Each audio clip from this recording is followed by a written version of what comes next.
सर्वमंगल मांगल्ये शिवे सर्वार्थ साधिके शरण्ये त्र्यंबके गौरी नारायणी नमोस्तुते। जय माता दी दोस्तों, आप सबका हमारे चैनल पर बहुत बहुत स्वागत है। आज इस वीडियो में हम लेकर आए हैं माँ शैलपुत्री की कहानी।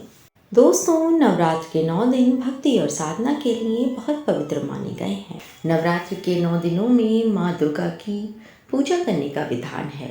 इसके पहले दिन माँ शैलपुत्री की पूजा की जाती है। शैलपुत्री हिमालय की पुत्री हैं। हिमालय पर्वतों के राजा हैं। वह अडिग हैं, उन्हें कोई भी नहीं हिला सकता। जब हम भक्ति का रास्ता चुनते हैं तो हमारे मन में भी भगवान के लिए इसी तरह का अडिग विश्वास होना चाहिए, तभी हम अपने लक्ष्य तक पहुंच सकते हैं। यही कारण है भक्तों कि नवरात्र के पहले दिन माँ शैलपुत्री की पूजा की जाती है। अब आइए कहानी को शुरू करते हैं। बोलिए गणेश भगवान की जय, माता शैलपुत्री की जय। एक बार प्रजापति दक्ष ने यज्ञ करवाने का फैसला किया। इसके लिए उन्होंने सभी देवी देवताओं को निमंत्रण भेज दिया, लेकिन भगवान शिव को निमंत्रण नहीं भेजा।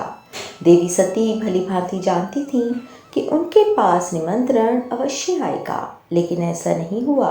वो उस यज्ञ में जाने के लिए बेचैन थी, लेकिन भगवान शिव ने मना कर दिया। उन्होंने कहा कि यज्ञ में जाने के लिए उनके पास कोई भी निमंत्रण नहीं आया है और इसलिए वहां जाना उचित नहीं होगा। लेकिन सती नहीं मानी और बार बार यज्ञ में जाने का आग्रह करती रही। सती के ना मानने की वजह से शिव को उनकी बात सुननी पड़ी और उन्होंने जाने की अनुमति दे दी।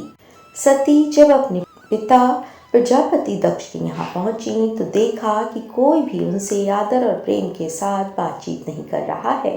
सारे लोग मुंह फेरे हुए बैठे हैं और सिर्फ उनकी माता ने उन्हें स्नेह से गले लगाया है। उनकी बाकी बहनें उनका उपहास उड़ा रही थीं और सती के पति भगवान शिव को भी तिरस्कृत कर रही थीं। स्वयं दक्ष ने भी अपमान करने का कोई मौका नहीं छोड़ा। ऐसा व्यवहार देख सती बहुत दुखी हो गईं। अपना और अपने पति का अपमान उनसे सहन न हुआ और फिर अगले ही पल उन्होंने वो कदम उठाया जिसकी कल्पना स्वयं दक्ष ने भी नहीं की होगी। सती ने उसी यज्ञ की अग्नि में खुद को स्वाहा कर अपने प्राण त्याग दिए।